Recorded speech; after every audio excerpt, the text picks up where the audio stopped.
Rocket Pat here. All right, guys, man, it is a dreary day in the jungle today, man. We don't always have them big, beautiful Texas skies. Some days we got to get that, a little rain on the ground, high humidity. It's touching the 50s, kind of chilly. All right, guys, let's see what the hell we're working on today. We've had a little bit of a setback with our little lady Falcon in here. I'm not going to say it's a major setback, but the owner of the car and I had already talked about this problem, or what would be potentially a problem. And that is, the rear end of this car is not in what I would say great shape. Now, this all started the other day when I walked past the drive shaft. And let's talk about the drive shaft first. If you look right there, you see them beat marks on that yoke?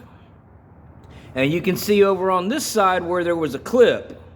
But on that side when I painted it, there was no clip there. Well, I walked by it and I just happened to see that clip hanging out in the wind. And yeah, there's no more groove left. When I flip it over, that one right there doesn't even have the right clip in it. That's an inner clip, not an outer clip. So this one's beat the crap. So basically, that yoke is no good. I was gonna go get a new yoke and have a new yoke and some new U-joints put in this drive shaft. But before I did that, before I sent this out to do that, I went ahead and pulled the rear cover on the rear end. And I'm glad I pulled the rear cover on the rear end before I sent the drive shaft out to be repaired. And that is because in 35 plus years of working on cars, I have never in my life seen such black gear oil coming out of a rear end.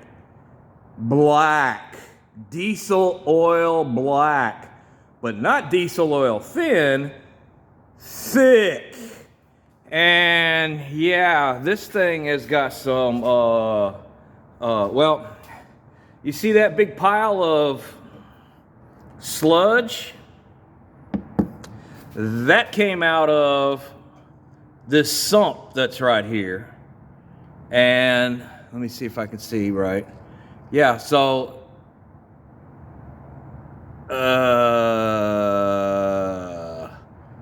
now, if we look back there in the back, let me turn my headlight on so we can see back in there. Okay, right on the bottom of the pinion, which this is the pinion, if for people that may not know that this is a pinion, there's two bearings on this pinion.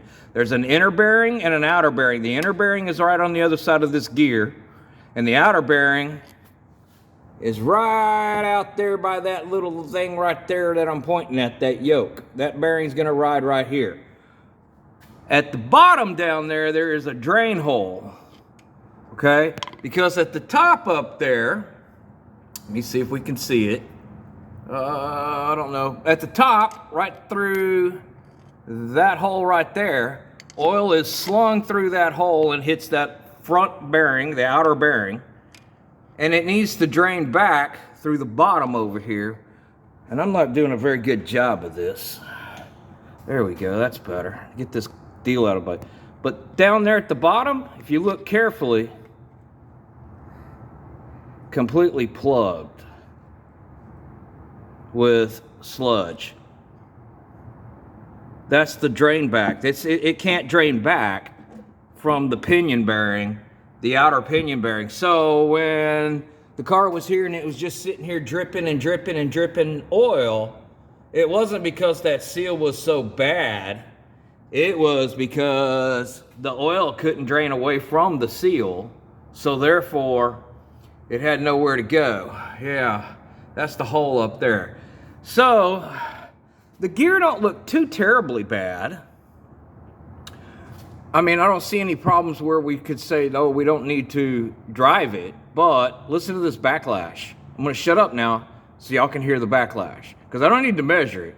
Just listen.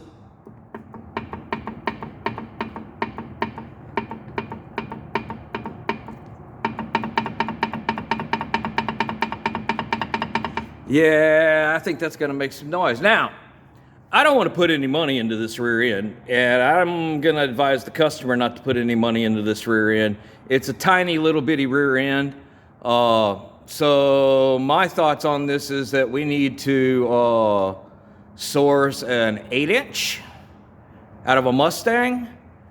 I could do an 8.8 out of an Explorer, but the only thing I got an issue with there is I sure would like to just be able to swap the brakes over, because the Explorer has disc brakes and you think that's better and everything. But that opens up now. I got to deal with emergency brake cables and you know, it's a rabbit hole.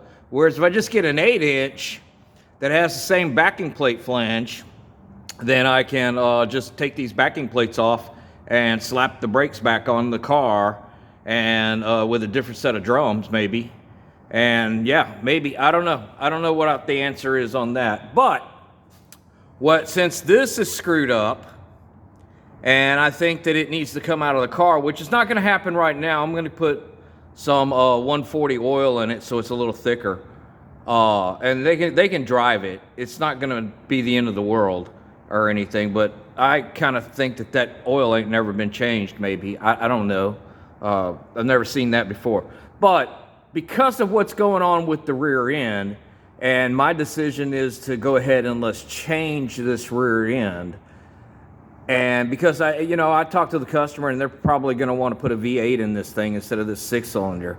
And let's go ahead and do an upgrade on the rear end. Well, that dictates what I'm going to do about this drive shaft problem.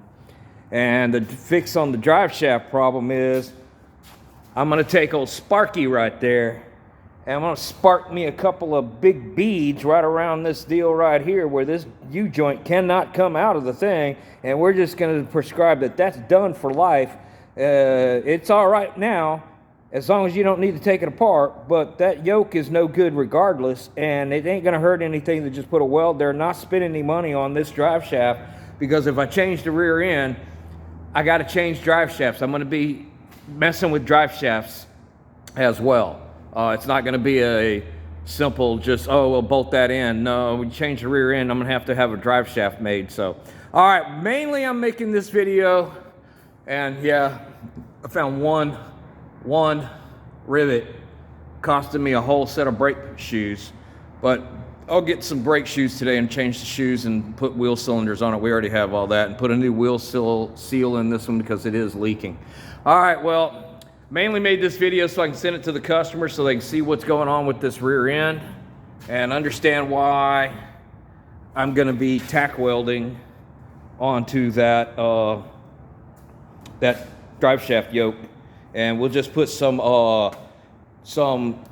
U-joint clip elimination kit on it called MiG 23 wire. All right, guys, y'all keep rocking and a rolling and a rolling and a rocking.